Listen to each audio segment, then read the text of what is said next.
우리 방금 함께 봉독한 요한복음 6장의 말씀으로 나는 생명의 떡이니 라는 제목으로 말씀 나누도록 하겠습니다. 요한복음 6장이 꽤 긴 장입니다. 요한복음 6장은 71절까지 있죠. 요한복음의 특징 중에 하나인데 예수님께서 어떤 일을, 기적을, 표적을 행하시고 혹은 어떤 사람과 대화를 나누시고 그리고 나서 그것에 이어서 예수님의 소위 요즘 표현을 하면 강해, 예수님의 설명이 뒤에 길게 붙어 있는 것이 요한복음의 특징입니다.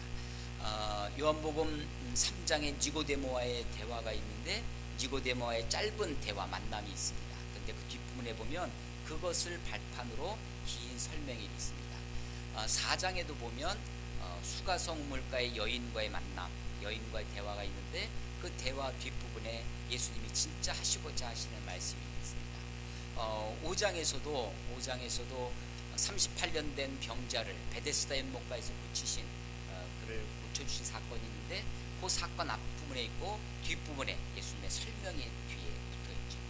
6장도 그렇습니다. 6장도 오병이어 보리떡 5개와 물고기 2마리로 5,000명을 먹이신 사건이 있는데 그것은 1절에서 13절 짧게 되어 있습니다. 그런데 그것을 바탕으로 뒤에 길게 그 설명이 71절까지 계속 되어지는데 차마 71절까지 본문을 다 설정하고 읽을 수가 없어서 40절까지 나눠서 말씀을 나누고자 합니다.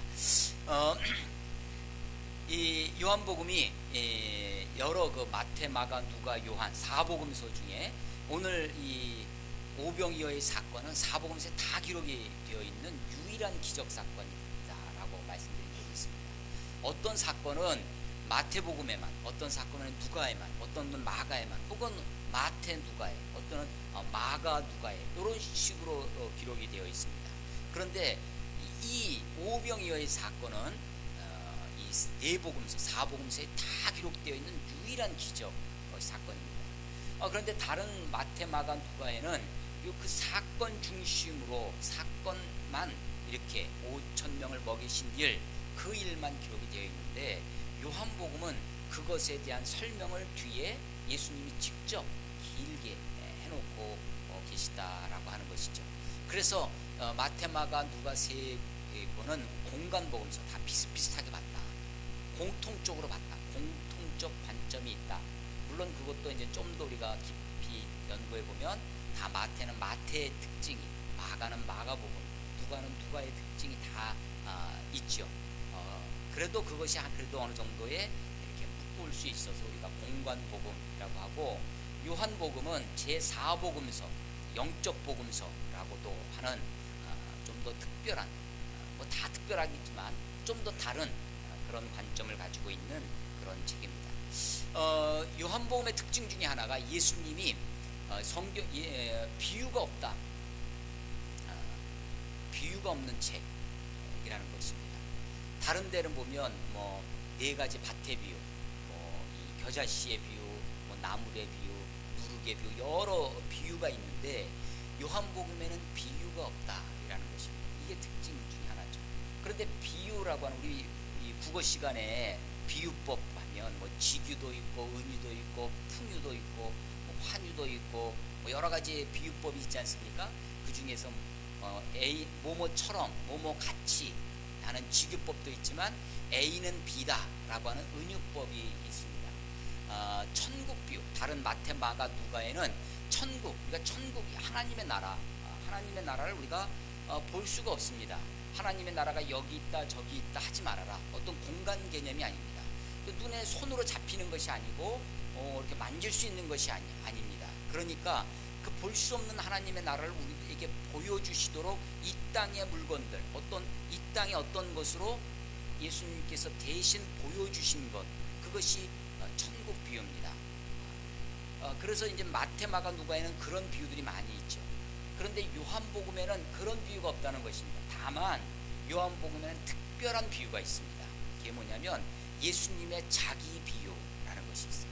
예수님이 자기 자신을 나는 무엇이다, 나는 무엇이다, A는 B다라는 꼴이죠. A는 나는 예수님이 자기 스스로 나는 무엇이다 라고 자기 스스로를 비유한 것이 있습니다. 다른 복음서에는 이게 없습니다. 유일하게 요한복음에만 나는, 오늘 본문 설교 제목이죠. 나는 생명의 떡이니 라고 하는, 예수님이 자기 자신을 A는 B다 라고 그렇게 비유를 해놓은 것입니다. 예수님의 자기 비유 혹은 예수님의 자기 증거라고 표현을 합니다. 자증. 그런데 자기 증거를 줄여서 자증이라고, 요즘 청년들은 줄임말 잘 쓰지 않습니까? 그런 겁니다. 예수님의 자를 줄여서 자증이라고 합니다. 예수님의 자기 증거. 이게 7개 있습니다. 영어로 하면 전부 다 I am 뭐뭐뭐 이렇게 시작됩니다. I am 블라블라 이렇게 시작되는 7개의 7 I am이 있습니다. 헬라어로 보면 에고, 우리 에고이즘 할 때 에고, 에고라고 하는, 그게 이제 나는이라는 1인칭 주어입니다. 그래서 에고 에이미가 비동사입니다. is 비동사에서 I am 하듯이 에고 에이미 이렇게 시작되는 문장입니다. 이게 7개가 나옵니다.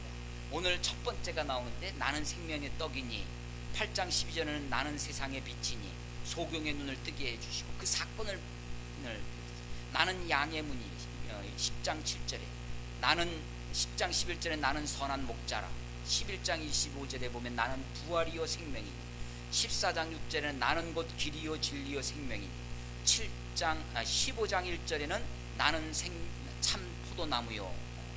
이렇게 해서 7가지가 나옵니다. 전부 다 I am 뭐뭐뭐 이렇게 시작되는 것입니다. 예수님의 그래서 이것은 다른 복음서에 없는 요한복음의 특징입니다. 예수님이 자기 자신을 확실히 보여주시는 것이죠. 예수님이 자기 자신을 보여주시는 방법이 요한복음에 크게 2가지입니다. 하나는 기적을 통해서 보여주시는 것입니다. 이 기적은 다른 복음서에는 그 없는 단어를 쓰고 있는데 요한복음에는 그것을 표적이라고 그렇게 가르쳐 줍니다. 저는 이 표적을 몇 번 설명을 했는데 사인보드와 같다 라고 했죠. 성균관대학교 사인보드가 있으면 이게 표적입니다. 근데 그 표적 자체가 목적은 아닙니다. 여기 성균관대학교 간판이 보이면 내가 다 왔다 하고 간판 붙들고 있으면 어리석은 거죠. 그 간판이 가르쳐주는 표적이 있습니다. 그것을 찾아가야, 그게 진짜 목적이죠. 그것으로 가는 것이 참으로 지혜로운 것인데 표적만 붙들고 있으면 안 되겠다 라고 하는 것입니다. 예수님이 기적을 여러 번 보이십니다. 그것은 요한복음은 그것을 표적이라고 하는데, 그 표적을 통해서 예수님을 보여주시고자, 진짜 목적을 보여주시고자 하는 방법이 있었습니다. 또 하나, 요한복음에 또 하나의 특징이 있는데, 표적을 통해서 예수님이 자기를 보여주시는 것과 더불어서 예수님의 자기 증거, 예수님의 자기 선언, 나는 무엇이다 라고. 그래서 다른 데는 우리말 성에 예수께서 이르시되, 저도 요번에 모임에 가서 게임을 하는데, 옛날에 우리 가라사대라는 게임이 있었거든요. 가라사대 하면 그 말이 있으면 움직이고, 근데 요번에 게임을 하면서 이르시대로 바꾸더라고요.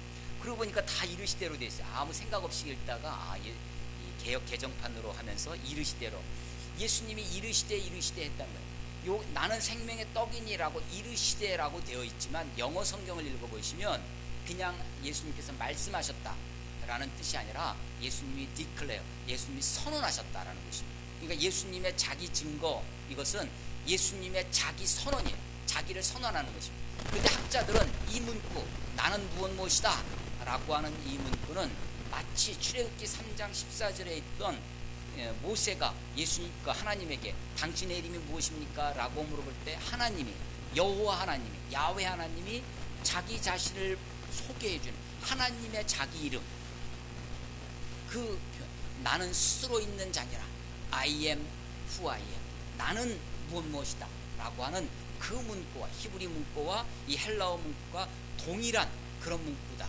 그런 틀이다 라고 하는 것입니다. 나는 무엇이다 라고 하는 것입니다. 요한복음이 기록 목적이 예수를 보고 예수가 하나님의 아들이심을 믿게 하려 함이요. 이게 요한복음 20장 31절에 나오는 내가 이것을 너에게 기록하면 너희로 예수가 하나님의 아들이심을 믿고 또 그 믿음으로 말면 너에게 영생이 있음을 알게 하려고 기록했다고 합니다.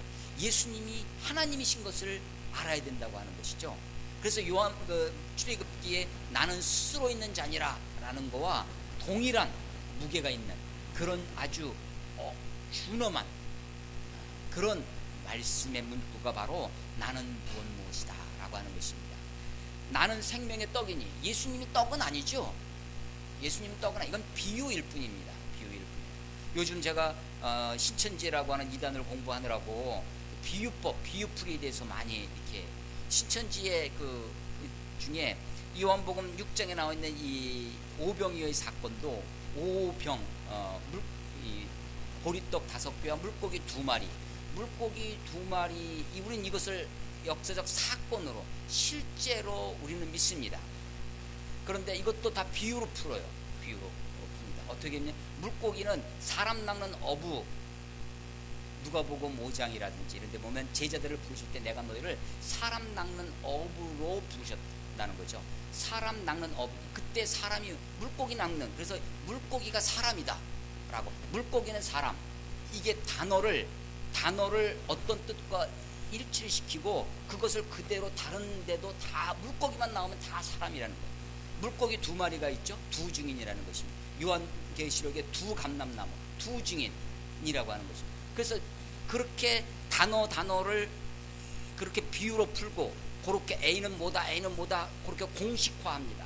그것을 그 공식을 그대로 가져다가 요한계시록을 갖다 풉니다. 요한계시록의 계시록의 실상 이렇게 하면서, 그래서 거기 보면 2증이 나오는데 거기서 2사람은 누구냐? 하나는 이만이고 하나는 뭐 옛날에 그 역사적 사건, 요한계시 실상이라고 하는 것도 요한계시 다 이루어졌다는 거죠. 실상의 교리, 실제 이루어진 것이 이루어졌다는 거예요. 그래서 그것을 자기라고 얘기를 하는 것입니다. 그래서 오병이어 그것을 다 그렇게 숫자로 풀고 비유로 풀고 거기서 5,000명을 먹이고 12강주리가 남았다라고 하는 12강주리는 12지파다.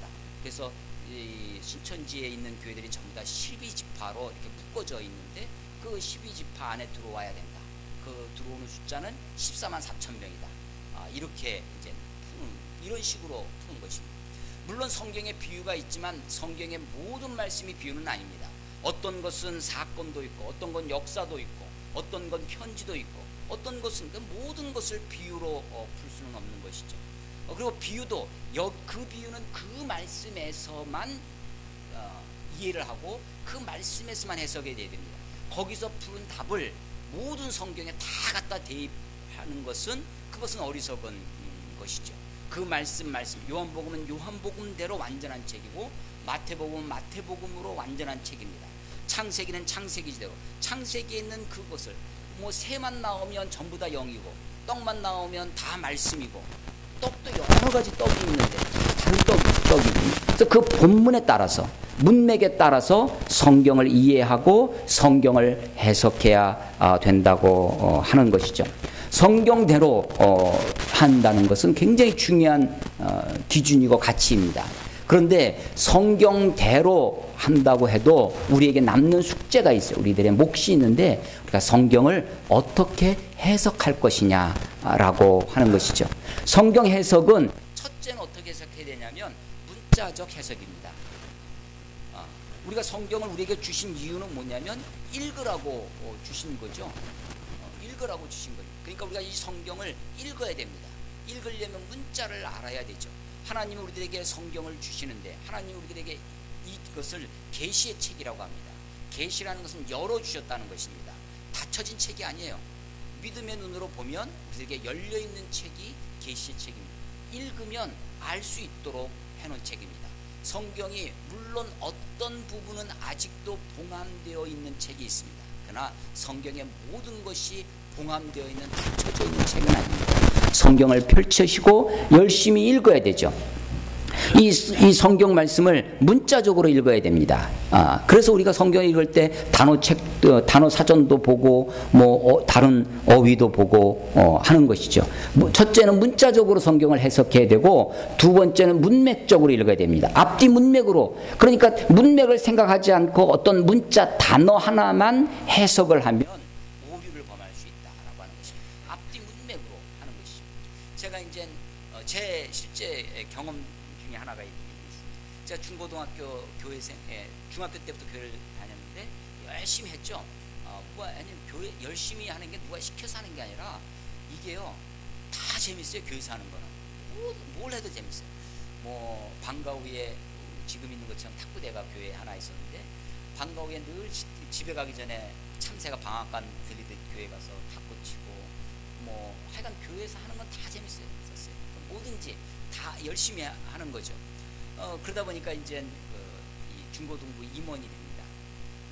토요일 날 중고등부 예배가 따로 있었는데 2부 순서를 이렇게 학생들끼리 막 짜가지고 이번에는 뭐 하자, 뭐 찬양경연대, 뭐 성경 퀴즈대, 성경 암송대 막 이런 걸 하자. 그래서 이제 임원이 됐어요. 한 번은 이제 성경 암송대를 합니다. 성경 암송대, 우리 암송이 중요하니까 열심히 하자. 그래서 1년에 몇 번을 암송대를 하는 거예요. 성경을 통째로 외웁니다. 고린도서 13장, 마태복음 5장, 뭐 이렇게 외우는 거예요. 시편 1편, 시편 23편, 이렇게 한 편씩을 중고등학생들이 나와가지고 한 명씩 나와서 외우는 겁니다. 이게 장으로 외우니까 그걸 몇 번 하니까 재미가 좀 덜합니다. 그래서 야, 좀 뭐가 없을까? 그래서 이제 제가 이제 아이들 하는 게 사랑이라는 주제로 사랑이라는 단어가 들어있는 구절을 뭐 잠언서에서 어디서 뽑아서 그거를 쭉 해놓고 한 50여 구절을 프린트를 해서 나눠주고 그 중에서 얼마나 많이 외우는가 그런 걸 했었습니다. 물론 이제 저는 그때 성경을 잘 몰랐으니까 어떻게 했냐면 목사님 서재에 가가지고 성구 사전이라는 것이 있어요. 책 중에 요즘 시구라면 검색 기능이 되어 있는 책입니다. 요즘은 컴퓨터로 다 할 테지만 옛날에는 그런 게 없으니까 어떻게 했냐면 그게 책으로 나와 있었어요. 그러니까 사랑이라는 사랑의 단어가 들어있는 성경 구절이 쫙 모아져 있습니다. 뭐 거짓하면 거짓이라는 단어, 선지자 하면 선지자, 그렇게 이제 그렇게 모아져 있는 성구 사전이라는 책이 있었습니다. 그 책을 빌려다가 사랑이라는 단어 얼마나 좋아요? 사랑이라는 단어. 그래서 그것을 쭉 해서 이제 성경 구절을 뽑아서 한 50여 개 뽑아서 학생들에게 나눠줬어요. 그걸 외웠습니다. 저도 열심히 외웠죠. 나중에 다 외우고 대회 다 끝나고 나중에 이제 그 중에 한 잠언서의 말씀이 있었는데 잠언서 3장 몇 절을 이렇게 외웠습니다. 그러고 나서 잠언서를 읽을 기회가 있었습니다. 그때는 이렇게 한 절을 그거만 딱 떨어져서 외웠는데 나중에 잠언서를 쭉 읽다 보니까 거기에 나와 있는 사랑은 우리가 추구하는 그 사랑이 아니라 음녀의 사랑이었습니다. 그러니까 창기들의 유혹하는 사랑, 너희들이 거기서부터 너희 자신을 잘 지키고 보호하고 깨끗함을, 거룩함을 유지하며 살아야 된다라는 앞뒤 문맥이 그거였는데 그걸 앞에 뒤에 걸 다 빼고 그것만, 그러니까 창기의 사랑을 노래하는 말하는 것이었는데 그거를 외운 거예요, 대회에서. 나중에 그거를 제가 문맥을 보고 나서 얼마나 제가 창피하고 부끄러웠는지. 그래서 이게 문맥으로 보는 것이 얼마나 중요한지. 그러니까 첫 번째는 문자적 해석을 하는 거예요. 두 번째는 뭐냐면, 두 번째는 문맥적 해석입니다. 세 번째는 문맥만 앞뒤를 다 읽어도 우리가 그것을 오해할 수 있는 것이 있는데, 그것은 뭐냐면 그런 문맥이 벌어진 역사적 상황을 잘 모르면 역사를 도외시하고, 성경이 어느 날 진공 가운데 뚝 떨어진 그런 말씀이 아니라 역사적 산물입니다. 그러니까 그 말씀이 주어진 역사적 상황을 이해하고 그 문맥을 이해를 했을 때 그 뜻이 우리들에게 다가오는 것이죠. 첫 번째는 문자적 해석입니다. 두 번째는 문맥적 해석, 세 번째는 상황적 해석입니다. 이 상황적에는 역사적 상황을 고려하라는 것이죠. 그 다음에 네 번째, 마지막이 있는데 그게 의미적 해석입니다. 문자도 알아요. 문자도 알고 문맥도 이해하고 역사적 상황을 다 알아도 이 책이 그냥 역사책이 아닙니다. 하나님의 말씀이죠. 그러니까 여기에는 어떤 영적인 의미가 있습니다. 그럴 때 쓰는 것이 비유풀입니다. 그때 가서. 그러니까 단어의 의미를 앞에서 의미를 부여하는 것이 아니라 그런 것들을 다 토대로 하고 마지막에 의미적 해석. 네 번째가 의미적 해석. 의미적 해석. 그것을 좀 어려운 말로 하면 알레고리칼한 해석이라고도 하는데, 의미적 해석은 마지막에 하는 것입니다. 의미적 해석. 그런데 이것을 오해를 하면 이런 겁니다. 빨간색만 나오면 다 십자가로 푸는 사람이 있어요. 예를 들면 선한 사마리아인, 그 강도 만난 사람 있잖아요. 약을 발라줍니다. 약을 발라주면 이 약은 뭐냐? 아, 막 성경이다. 뭐 이렇게 해석하는 사람도 있고, 신약과 구약이다. 뭐 이렇게 해석하는 사람도 있고, 막 별의별 사람이 있는 거죠. 그러니까 이것은 그 문맥에서 상황에서 우리가 이해를 해야 된다라고 하는 것입니다. 그런데 이 비유적 해석은 좀 위험합니다. 어떤 의미에서 위험하냐면, 우리가 이어령 비어령, 귀에 걸면 귀걸이, 코에 걸면 코걸이로 자기가 뭐 어떤 의미를 부여하는데 자기 마음대로 의미를 부여할 수 있는 오리를 범하기 가장 쉬운 겁니다. 그래서 비유적 해석의 안전장치가 있는데, 그것은 뭐냐면 성경이 나가는 데까지, 성경이 설명하는 데까지. 예를 들면 이런 것입니다. 출애굽기에서 모세가 반석을 깨뜨려서 생수가 나왔습니다. 바위가 깨져서, 반석이 깨져서 물이 나왔습니다. 그런데 그 사건을, 그건 역사적 사건이죠. 그런데 고린도전서에 가면 바울이 이 반석은 그리스도다, 반석이 그리스도다, 이게 비유죠. 반석이 그리스도다라고 바울이 성경에서 풀고 있는 거예요. 그러니까 그 성경이 나간 데까지 하는 것입니다. 그런데 그 반석을 이야기하는 것이지, 모든 반석은 그러면 다 그리스도냐? 광교산에 있는 반석도 그리스도냐? 아니라는 것입니다. 성경에 나오는 어떤 것은 거치는 돌, 우리를 넘어뜨리는 돌도 있어요. 그런 것은 그리스도를 얘기하는 것이 아니죠. 성경이 말하는 데까지라고 하는 것입니다. 성경을 들이대면서 비유를 풀이하지만 오히려 성경 아닌 다른 자기 생각을 가지고 비유를 풀면 오류를 범할 수 있겠다라고 하는 것입니다. 그래서 제가 하는 말 중에 우리 성도님들에게 말씀드리는 것 중에 하나가, 성경에 있다고 다 성경적인 것은 아니다. 이게 제가 어디 신학책에서 본 게 아니라 제가 정의를 하는 거예요. 성경에 있다고 다 성경적인 것은 아니다. 예를 들어볼게요. 이런 겁니다. 사울 왕이 나중에 사울 왕이 말년에 심한, 요즘식으로 표현을 하면 정신착란증 같은 데 걸립니다. 성경은 그것을 뭐라고, 그때 당시에는 어떤 정신병적인 이해가 없었습니다. 그래서 그때는 뭐라고 써있냐면 그에게 악령이 들어갔다라고 하는 거죠. 그래서 하나님이 부리시는 악신이 그에게 들어갔습니다. 그가 여러 가지 혼란을 겪습니다. 그리고 아무리 해도 하나님 응답하지 않습니다. 그가 하나님께 불순종하고 하나님을 배반하고 살아가기 때문에 그런 사울 왕에게 하나님이 역사하실 리가 없는 거죠. 그가 하나님께 물어봤지만 하나님이 응답하지 않았습니다. 그랬더니 우리가 기도할 때 하나님 응답이 없으면 어떻게 되겠어요? 내가 하나님께 어떤 기도를 했는데 하나님 응답이 없어요. 그럼 어떻게 될까요? 기다려야죠. 응답하실 때까지 기다려야 되고, 혹시 내가 잘못 구하는 것이 있나 자기 반성, 자성을 해야 되죠. 그런데 그것을 하지 않고 곧바로 사울이 어떻게 하냐면 신접한 여인, 술객들에게 쫓아가서 물어봅니다. 그래서 이 술객이 무당 같은 여자죠. 그 여자가 어떻게 하냐면 초혼을 합니다. 혼을 불러내요. 누구를 불러내냐면 죽은 사무엘을 불러냅니다. 사무엘 목소리가 들리는 거예요. 그런데 이 여자가, 신접한 여인이 아마 대신 그런 신이 들려가지고 초혼하듯이 말을 하는 거예요. 사무엘 목소리로 말을 하는 거죠. 그 깜짝 놀라서 하는 그런 장면이 있습니다. 그래서 어떤 이단들은 특히 어디냐면 귀신론을 이야기하는 베레아가 그렇게 합니다.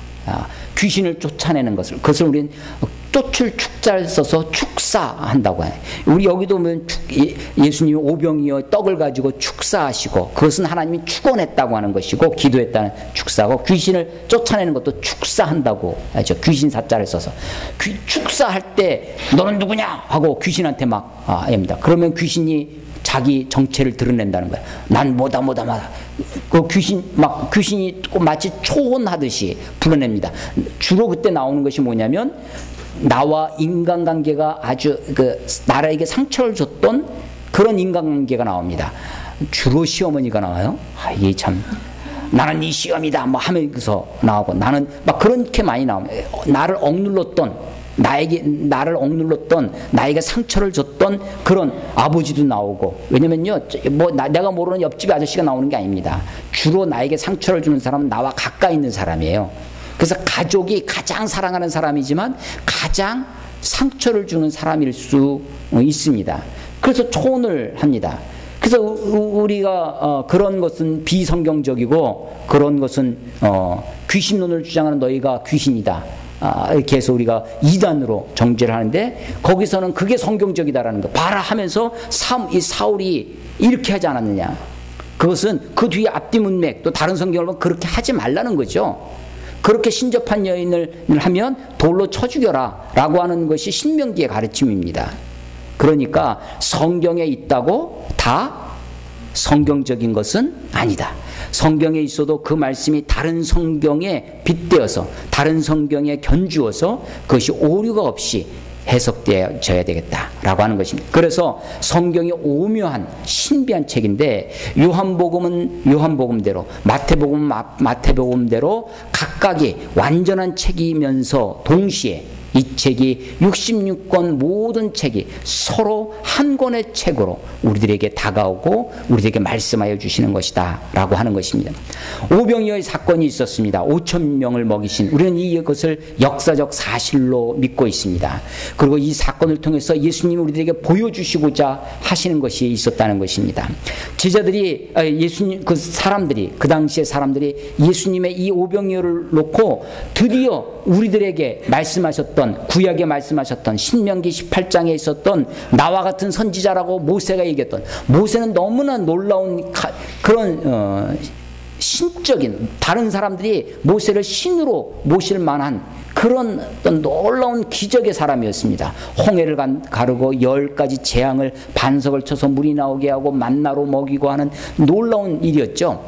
이 모세가 나와 같은 선지자가 나타날 것이다 라고 하는 그 선지자, 세상에 오실 그 선지자, 이스라엘 사람들이 기대했던 그 선지자를 바로 오병이어의 사건, 그 기적을 통해서 5,000명을 먹인 그 사건을 통해서 예수님을 보기 시작했습니다. 그런데 이것은 표적이었다는 거죠. 그걸 통해서 예수님의 생명의 떡이신, 우리들의 영혼의 구세해 주신 예수님께로 나가야 되는데, 유대인들은, 이스라엘 사람들은 그 오병이어의 기적에서 그 기적이 표적이라는 사실조차도 이해를 못하고 거기서 먹은 빵, 물질적 풍요, 어떤 우리의 경제적인 삶의 문제에 머물러 버립니다.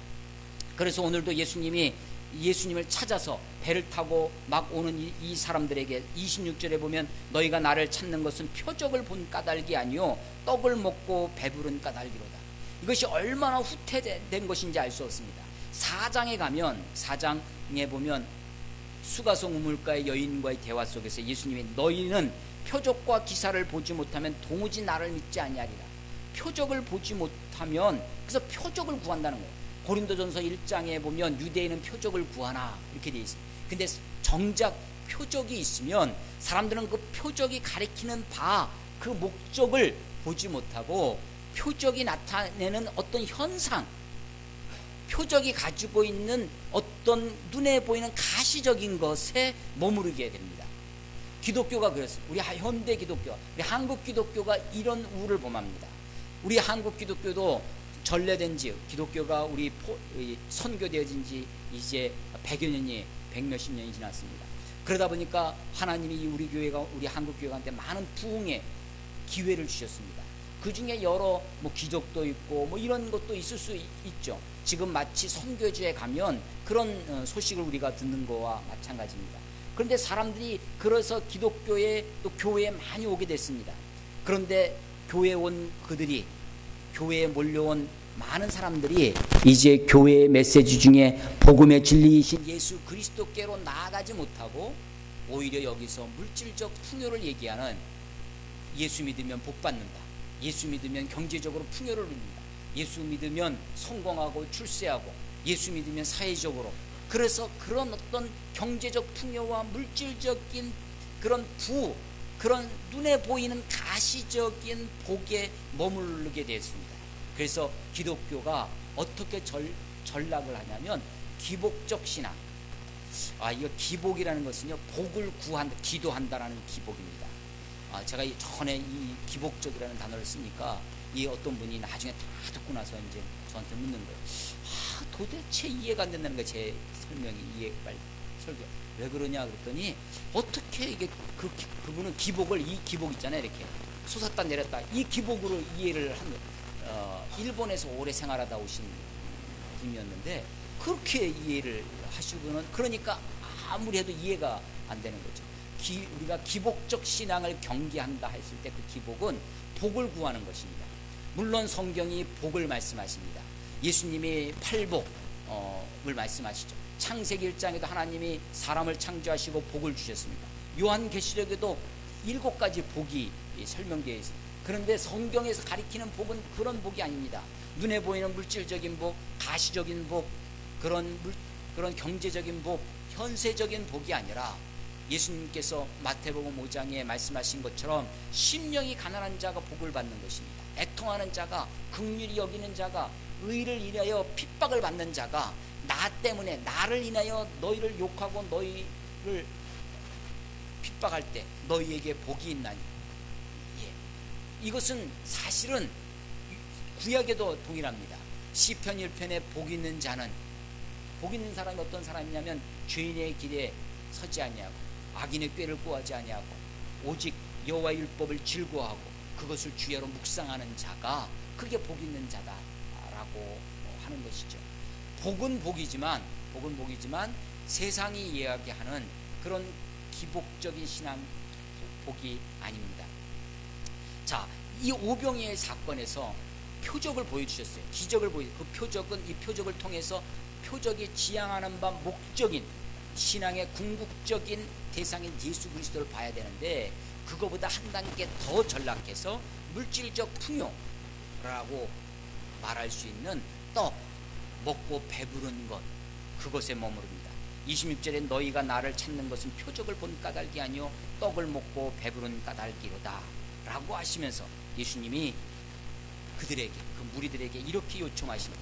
27절에 보면 썩는 양식을 위하여 일하지 말고 영생하도록 있는 양식을 위하여 하라. 썩는 양식을 위하여 일하지 말고 영생하도록 있는 양식을 위하여 하라 라고 하는 것입니다. 이것을 이 말씀도 그냥 문자적으로 이해를 해서 썩는 양식, 그럼 세속적인 직업 활동은 우리가 다 포기하고 우리가 전부 다 목사가 되고 선교사가 되고 이런 일에만 전부 다 해야 되느냐, 이 말씀을 이렇게 이해를 한다면 이것도 문자적으로만, 거기에서만 머무른 오해일 수 있습니다. 이 양식은 27절에 이 양식은 인자가 너희에게 주리니, 인자는 하나님 아버지 하나님께서 인치신 자니라. 앞에 인자의 인은 사람 인자입니다. 사람의 아들이란 뜻이에요. Son of man, 사람의 아들이라는 것입니다. 뒤에 인치신 자의 인은 도장 인자입니다. 도장 인자, 도장, 확실히 증거했다는 것입니다. 하나님이 확증해줬다는 것입니다. 예수님이 사람의 모습으로 오신 그 예수님이 우리들에게 주시는 것입니다. 썩는 양식을 위해 일하지 말고 영생하도록 하는 양식, 영생하도록 하는 양식을 인자가 주시겠다라고 하는 것입니다. 그러면 영생하도록 하시는 양식을 주시는 예수님께 주목을 해야 될 거 아니에요, 이 문맥으로 보면.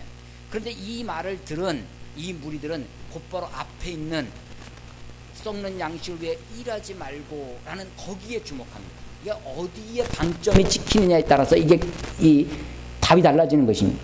앞에도요, 예수님 막 찾아오는 사람이 예수님을 찾아와가지고 랍비요, 예수님께 묻죠. 25절에 랍비요, 언제 여기에 오셨나이까? 아니, 예수님이 지금 오병이어의 사건을 하고 사람들이 예수님을 임금 삼으려고 왕으로 추대하려고 하니까 예수님이 막 쫓아냈다고 그랬죠. 재촉하사, 다른 복음서에 보면 재촉하사 무리들을 다 돌아가게 하시고 제자들로 배를 타고 떨어뜨려 놓으시고, 그리고 예수님이 제자들에게 오시는 거예요. 그런데 그러고 나서도 사람들이 예수님을 찾아옵니다.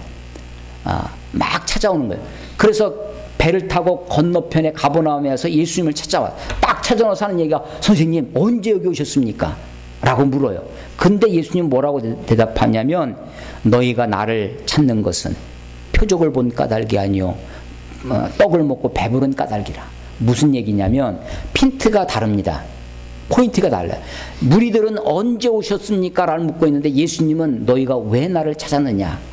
나를 찾는 동기를 말씀하고 있는 것이죠. 예수님을 구하는 이유와 목적과 동기를 문제 삼고 있는 것입니다. 자, 예수님이 썩는 양식을 위해 일하지 말고 영생하도록 하는 양식을 위해서 일을 하라. 그 양식은 인자가 너에게, 내가, 예수님이 너에게 줄 것이다 라고 말씀을 하시. 방점이 당연히 영생하도록 있는 양식을 주시는 예수님, 여기에 방점이 있어야 되는데 사람들은 그것을 보지 않고 다른데 썩는 양식을 위해 일하지 말고 일하는데 내가 하는 거죠. 일상적으로. 그래서 곧바로 28절에 이렇게 묻습니다. 그들이 묻되 우리가 어떻게 하여야 하나님의 일을 하오리까? 라고 하는 것입니다. 여러분, 율법적 신앙을 가지고 있는 사람들의 특징이 이것입니다. 우리가 어떻게 해야 영생을 얻으리까? 예수님께 나왔던 유대인의 질문입니다. 우리가 무엇을 하여야, 어떻게 하여야, 우리는 무엇을 해야 구원받는다고 생각합니다. 우리가 무엇을 해야, 이런 윤리적인, 율법적인, 도덕적인 가치관, 세계관이 있어요. 그래서 어떻게 하여야 하나님의 일을 하오리까? 라고 묻고 있는 거예요. 그때 29절에 예수님께서 대답하십니다. 하나님께서 보내신 일을 믿는 것이 하나님의 일입니다. 믿는 것이 하나님의 일입니다. 누구를? 하나님이 보내신 예수 그리스도를 믿는 것이 하나님의 일입니다. 그러니까 이 사람들이 또 묻습니다. 30절 그들이 묻되 그러면 우리가 보고 당신을 믿도록 하는 표적이 무엇입니까? 아니, 지금 예수님이 이 요한복음 6장까지 여러 표적을 보여주셨습니다. 조금 전에 또 오병이어로 5,000명을 먹이시는 표적을 보여주셨는데 표적을 보여주셔도 표적이 보이지 않는 겁니다. 이게 정말 안타까운 일입니다. 그래서 여전히 당신을 믿도록 행하는 표적이 무엇이냐고, 하시는 일이 무엇이냐고 묻습니다. 그러면서 그들이 가지고 있던 기억이 있죠. 옛날 모세를 통해서 31절 기록된 바 성경을 들먹거립니다. 하늘에서 그들에게 떡을 주어 먹게 하였다 함과 같이 우리 조상들은 광야에서 만나를 먹었나이다. 모세가 그래서 지금 예수님을 왕으로 추대하려고 했던 것이, 그것이 그냥 헛된 것이 아니라, 우리들의 어떤 창의적인 것이 아니라 모세가 광야에서 그렇게 했던 것처럼 모세가 예언했던 그 선지자가 바로 당신이 아닙니까? 빵의 메시아가 당신이 아닙니까? 경제적인 메시아가 당신이 아닙니까? 당신이 우리의 왕이 되어달라고 하는 그 요청을 다시 상기시키는 겁니다. 그래서 성경을 가지고 오는 거죠. 여러분, 아까도 말씀드렸지만 성경에 있다고 다 성경적인 것은 아닙니다. 심지어는 예수님을 시험했던 마귀도, 40일 동안 금식하고 예수님을 시험했던 그 마귀도 구약에 있는 성경을 가지고 예수님을 시험합니다. 높은 데 데려가서 뛰어내리라고 하죠. 그러면 시편의 말씀을 인용하면서 천사가 너를 받아줄 것이다 라고 하는 말씀을 인용해서 시험을 합니다. 말씀으로 인용해요. 고단수죠. 고단수. 그냥 눈에 보이는 환경으로, 사건으로를 유혹하면 우리가 그것을 이기기가 좀 쉬울 겁니다. 근데 이게 어려운 것 중에 하나가 성경으로 유혹하고 성경으로 우리를 시험을 한다고 하는 거죠. 이 사람들도 아주 성경을 가지고 예수님께 얘기하는 거예요. 31절에 기록된 바 하늘에서 그들에게 떡을 주어 먹게 하였다 함과 같이 우리 조상들은 광야에서 만나를 먹었나이다 라고 얘기합니다. 그런데 예수님이 다시 그 말씀을 해석해 주십니다. 예수님의 해석이야말로 참된 해석이겠죠. 32절에 예수께서 이르시되 내가 진실로 왜 두 번 얘기해요? 강조하기 위해서 하는 거죠. 이것도 요한복음의 특징입니다. 다른 데 복음서에도 내가 진실로 한 번 얘기하는 복음서가 있긴 합니다. 이게 뭐라고요? 진실로가? 아멘이라는 거죠. 아멘. 내가 진실로 너희에게 이르노니 모세가 너희에게 하늘에서 떡을 준 것이 아니라, 이 문장이 좀 긴데요. 모세가 아니다라는 거예요. 모세가 준 것이 아니라는 거예요. 광야에서 출애굽에서 만나를 주신 것이 그 모세가 준 게 아니라는 것입니다. 모세가 하늘로부터 떡을 준 것이 아니라 내 아버지께서, 하나님께서 너희에게 하늘로부터 참 떡을 주신 것이다 라는 것입니다. 그러니까 모세가 먹었던 그 떡은 그 당시 하루 먹고 하루 지나면 다시 배고파지는 물질적인 것입니다. 경제적인 것이죠. 그러나 거기에서 예표되어지는 것이 그것을 보여주는 것이 무엇입니까?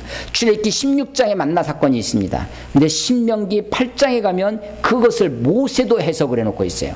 너희가 광야에서 40년 동안 너희를 이렇게 먹이신 것은 너희가 사람이 떡으로만 살 것이 아니요 하나님의 입에서 나오는 모든 말씀으로 살 것이니라. 떡 먹고 사는 게 아니다. 만나 먹고 사는 것이 아니다. 그것이 아니라 하나님 말씀을 먹고 사는 존재가 바로 우리들이다 라고 하는 것을 신명기 8장에서 말씀하십니다. 그것을 다시 예수님께서 시험 받으실 때 마태복음 4장에서 다시 말씀하시고 계시는 거죠. 예수님이 그렇게 설명을 하는 것입니다. 32절에 모세가 너에게 하늘로부터 떡을 주는 것이 아니라 내 아버지께서 너에게 하늘로부터 참떡을 주시나니 하나님의 떡은 하늘에서 내려 세상에 생명을 주는 것이라. 예. 세상에 하나님의 떡은 세상에 생명을 주는 것입니다. 여러분 요한복음을 읽어보시면요, 요한복음을 쭉 읽다 보시면 우리말에 차이를 두고 있는 비슷한 단어가 있어요. 생명에 비슷한 말이 뭐예요? 생명. 생명이 있다, 생명이 없다.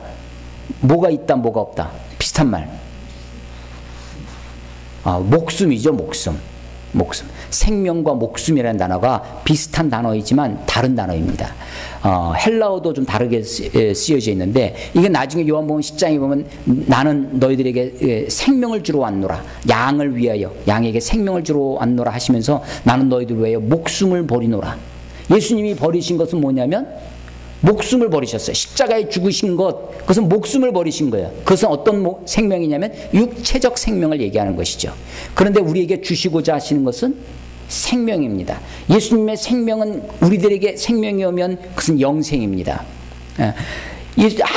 하나님의 떡은 하늘에서 내려 너희에게 주는 세상의 생명이다라는 것입니다. 그 떡은 생명입니다. 그 떡은 목숨이 아닙니다. 그 떡은 먹고 배부르는 이 위를 채우는 우리의 창자를 채우는 그런 물질적인 것이 아닙니다. 만나를 통해서 우리에게 보여주시고자 하시는 것이 영원한 생명이라고 하는 것입니다. 그래서 35절에 보면 그 말씀을 통해서 34절에 그들이 이르되 주여 이 떡을 항상 우리에게 주소서.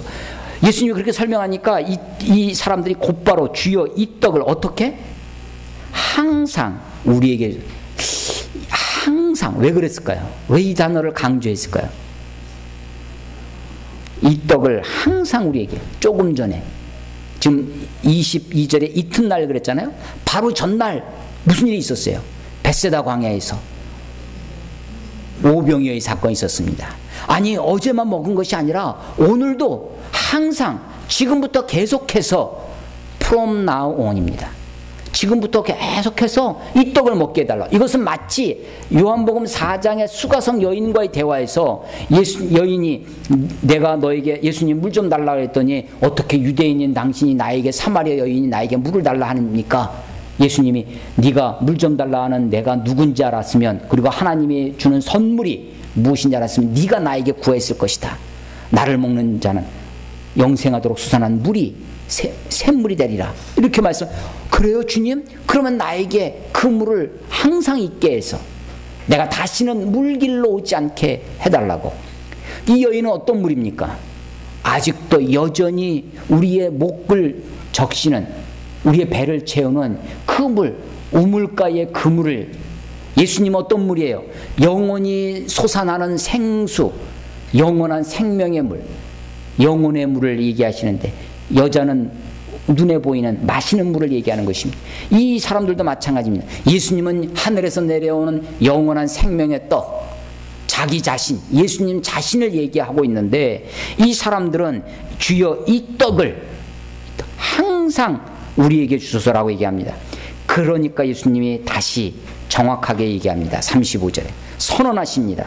예수께서 이르시되 Jesus declared, 예수님이 선언했다는 것입니다. 뭐라고? 나는 생명의 떡이니, 내가 생명의 떡이다. 나는 생명의 떡이니 내게 오는 자는 결코 줄이지 아니할 터이요 나를 믿는 자는 영원히 목마르지 아니하고, 결코 줄이지 아니하고 영원히 목마르지 아니하겠다. 근데 36절 그러나 내가 너에게 이르기를 너희는 나를 보고도 믿지 아니하는도다. 예수님을 보고도 믿지 않는다는 것입니다. 37절 아버지께서 내게 주시는 자는 다 내게로 올 것이요 내게 오는 자는 내가 결코 내쫓지 아니하리라. 지금 사람들이 예수님을 찾아왔습니다. 배를 타고 호수를 건너서 갈릴리 호수를 건너서 예수님을 아버지께서 내게 주신 자는 다 내게로 올 것이요 내게 오는 자는 내가 결코 내쫓지 아니하리라 라고 말씀하십니다. 이 37절도요 아주 중요한 구절입니다. 우리 기독교 우리 신앙 중에 두 가지 이론이 겹치는, 서로 충돌하는 이론이 있어요. 하나가 뭐냐면 하나님의 주권을 강조하는 예정론입니다. 하나님의 주권. 아버지께서 내게 주시는 자, 뭐가 강조되어 있어요? 하나님의 주권이 강조되어 있는 것입니다. 뒤에 있는 내게 오는 자는 하나님의 주권과 대치되어지는 것이 있습니다. 그게 뭐냐면 인간의 자유의지입니다. 내가 온다는 거예요. 내가. 그런데 여기 보면 아버지께서 내게 주시는 자, 또 내게 오는 자, 하나님이 주시는 자가 있어요. 내게 오는 자가 있습니다. 아버지께서 내게 주시는 자는 다 내게로 올 것이다. 하나님의 주권의 완전성, 하나님이 우리를 부르시면, 하나님이 우리를 예정하시면 예정된 사람은, 이게 칼빈이 강조하는 이 예정론입니다. 하나님의 주권을 강조하는 것이죠. 그런데 뒤에 있는 내게 오는 자는, 우리들이 그랬죠. 예수님을 찾아옵니다. 예수님 믿겠다고 손듭니다. 예수님 믿겠다고 주님 앞에 나오는 자가 있어요. 그래서 자유의지를 강조하는 요한 웨슬레의 가르침이 있습니다. 그러나 이것이 성경에 다 있습니다. 다 있어요. 하나님 우리를 부르셔야 됩니다. 부르지 않고 주님 앞에 올 사람이 없습니다. 우리가 이 자리에 있는 것, 주님의 부르심 앞에 있는 것도 다, 그래서 그것은 다 내게로 올 것입니다. 그런데 내게 오는 자도 결코 내가 내어쫓지 아니하리라. 우리가 하나님의 부르심에 응답해서 나아갑니다. 뿐만 아니라 내가 하나님을 찾아 나서야 됩니다. 진리가 무엇인지, 참이 무엇인지, 예수님이 어디 계신지 찾아 내게 오는 자를 내가 결코 내어쫓지 아니하리라. 내가 하늘에서 내려온 것은 내 뜻을 행하리 함이 아니요. 예수님의 자의식입니다. 예수님이 자기 자신을 어떻게 인식하고 있습니까?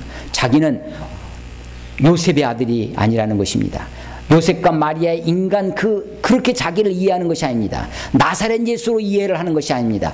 갈릴리에서 무슨 선한 것이 나겠느냐? 그 갈릴리에 있던 그런 그 예수가 아닙니다. 예수님은 자기 자신을 내가 하늘에서 내려왔다고 자기를 소개합니다.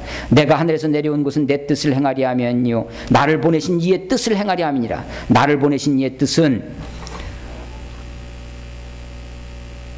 내게 주신 자 중에 내가 하나도 잃어버리지 아니하고 마지막 날에 다시 살리는 이것이니라.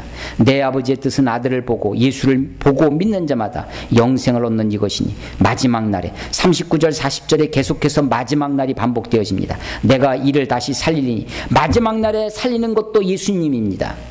우리를 구원하여 주시는 것은 예수님입니다. 다른 것이 아닙니다. 다른 어떤 이만이나 다른 어떤 사람들이, 다른 어떤 존재가 나타나서 우리를 구원할 새로운 무엇이 필요한 것이 아닙니다. 예수님도 필요하지만 이게 이단의 특징입니다. 이단이 성경이 필요하다, 그런데 충분하지 않다. 그래서 성경, 예수님이 우리에게 필요하지만 충분하지 않아서 다른 무엇이 필요하다. 원리강론이 필요하고 뭐가 필요하고, 그래서 통일교에서 얘기하는 것도 다 그런 것입니다. 예수님이 필요하지만 예수님은 충분하지 않다. 마지막 때에 우리를 구원한 다른 존재가 있다라고 가르쳐 주는 거죠. 그러나 성경은 그렇게 말씀하지 아니하시고 처음도 우리가 예수님 때문에 주님 앞에 나아갑니다. 예수님 때문에 하나님을 알게 되고 예수님 때문에 하나님을 믿습니다. 우리를 구원하시는 처음도 예수여 마지막도 예수일 것입니다. 마지막 때에 내가 이를 다시 살리리라. 이게 아버지의 뜻입니다. 내 아버지의 뜻은 아들을 보고 믿는 자마다 영생을 얻는 이것이지. 예수를 보고 믿는 자, 예수님께 영생이 있습니다. 예수님께 생명이 있습니다. 39절에 보면 내게 주신 자 중에 내가 하나도 잃어버리지 아니하고, 이것을 우리는 교리적으로 뭐라고 하냐면 성도의 견인이라고 합니다. 성도의 견인.